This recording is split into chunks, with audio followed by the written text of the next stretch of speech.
So now we're moving on to the one-handed backhand. The one-handed, two-handed backhand is roughly split up recreationally about 50-50, okay? The better players that hit one-handed backhands will hit a good topspin one-handed backhand. The majority of recreational players that hit a one-handed backhand don't hit a good one.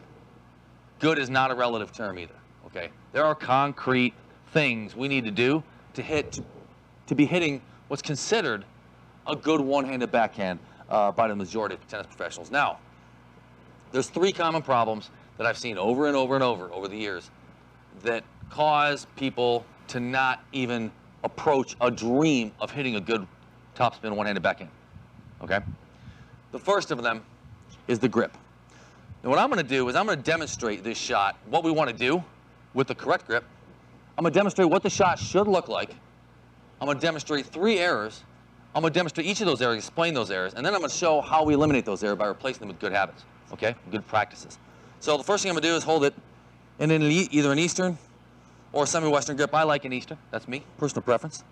And most people, by the way, either have a weak Eastern or a continental grip, just like they did on their forehand side, and they're very army. But I'm going to show you what it should look like. I use an Eastern grip. I'm going to toss the ball here. I'm going to turn my shoulders, and I'm going to hit it. Oh, just past the, ooh, just missed the baseline. I'm going to do it again.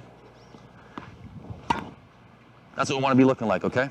Should be able to be balanced right there. So that's what we're looking, that's what we're striving for, okay? A shot that looks like that, and the ball that behaves like that. A stroke like that will cause the ball to behave like that. That's the behavior we're looking for. Topspin, deep, clears the net, lands in by a safe margin. All those great things, okay? The first thing we're going to check is this grip. Again, most people, continental, weak Eastern on their grip. That's the first problem. And Eastern is better than a weak Eastern, is better than a continental. A continental is great for slices, and the majority of recreational players that do hit a one-handed backhand either hit a flat one-handed backhand with poor form, which we're going to fix, or they hit a slice backhand with even worse form, which we're going to fix anyway, okay? So grip, Eastern or semi-Western. Could go full Western. Again, I only recommend it for shorter players and really, really, really super flexible players. I don't use it. I don't teach it. I let people choose. You can hit an Eastern, a semi-Western, and a Western one-handed backhand all fairly well. But Eastern, semi-Western is more traditional, and it's easier for reasons you'll see as we move on. Now, we've got the correct grip. I hold an Eastern, so I'm going to demonstrate with an Eastern, okay? Moving on, the second thing that people have a problem with their one-handed backhand is they don't turn. What they do is they sit here and they try to swing. That's the second problem they have. Third problem is they don't get low, and they go low to high. So now I'm going to demonstrate 3 shots, 3 strokes with each of those problems. With the continental grip, what happens is if I try to hit, I get flippy with the wrist because this is weak. If I have a continental grip and I have a ball hit my racket, okay, it's going to want to push it back because this is very weak here. So when I move it to the Eastern side, that does a couple things. One, it strengthens it up. So now I've got a little bit more solid, a little bit more of my arm and body behind the ball. Second thing it does is it moves my contact point out in front. See, if I had it here, the racket would face the ground. I move with an Eastern, with a continental, I'd be here. When I move it to an Eastern, well, I can't hit back here. I have to hit it here. As I move the racket forward for contact, okay, now the racket's vertical. So now I've got a contact point that's out in front. I've got a grip and a body that's behind the ball. The line of power is coming into my arm. It's more stable. Third reason it works is I can go low to high, okay? Now, that was the first problem. We fixed the grip. Second thing we're going to do, we need to rotate. I'm going to show you an example. Well, let me show you the example first of that incorrect grip, what it causes. What it causes is the elbow to come out. People start slapping at it with the elbow, and if they do ever change their grip and get an Eastern grip, they're just going to slap at it with their elbow in flatter mode, and they're going to hit a flatter ball, okay? But it's still horrible. And then you got tennis elbow, and you wonder why. Plus, you can't go low to high with it. So we're going to demonstrate what happens when we move to the Eastern. Moves it out in front, I can come low to high, okay? So now we got our grip changed. I'm going to be able to rotate now. So now we're talking about power. Most people, when they learn to hit a one-handed backhand, everyone says, get sideways, get sideways, get sideways. Tennis is a sideways game. Yes, it is. It's a sideways game at contact. we don't want to start out sideways because we're going to get armish with our swing, okay? Coach Morrow used to say turnish. We want to be turnish instead of armish, okay? Like those are even words, but that's the thing we want to think about. We want to start our backswing by turning our back on our opponent. So if the net was up there, I want to show my opponent my back. Why? This lets me use the legs and hips to uncork rotationally, and as I move to contact, my arms and hands form a line. Now this is a straight line right here. We've just taken rotational power and turned it into linear power. Rotational power is more efficient than linear power. We're able to generate it easier because of how we're built. We can sit here, turn our hips and legs, boom, hand-to-hand forms a line. Now we're releasing rotational power in an efficient manner, and it's toward a target, okay? So that's why we want to turn our back. It's effortless power, where we're using the largest muscle in our body to power the shot and using our arms to guide it and stay balanced. So that's the second thing we want to do, and it's the second biggest fault. People try, and I will do it this way. I'll demonstrate it this way here, okay? That's what it looks like. We're rotating. Turn our back on our opponent, take the ball out in front, hand-to-hand forms a line. We're extended toward the target. When we don't rotate, all we have is this arm to swing. That's why people use the elbow.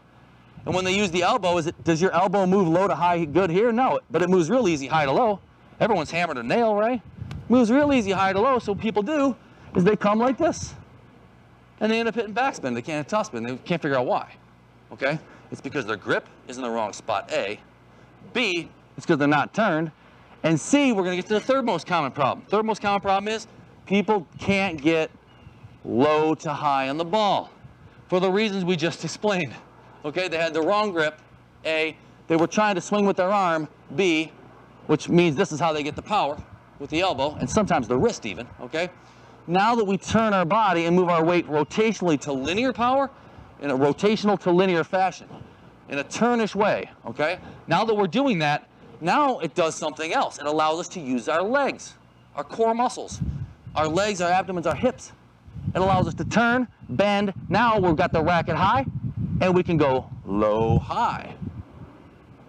Turn, high, low, high. And look what happens magically. Now that we've got this grip that's forcing us to hit the ball further out in front, here's where the magic happens, just like on the forehand.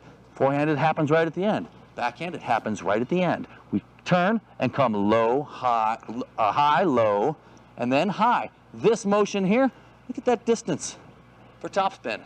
Look at the stability because I'm so far out in front. And look at the spin I can put on that ball, and the control I can have, and the balance I can have.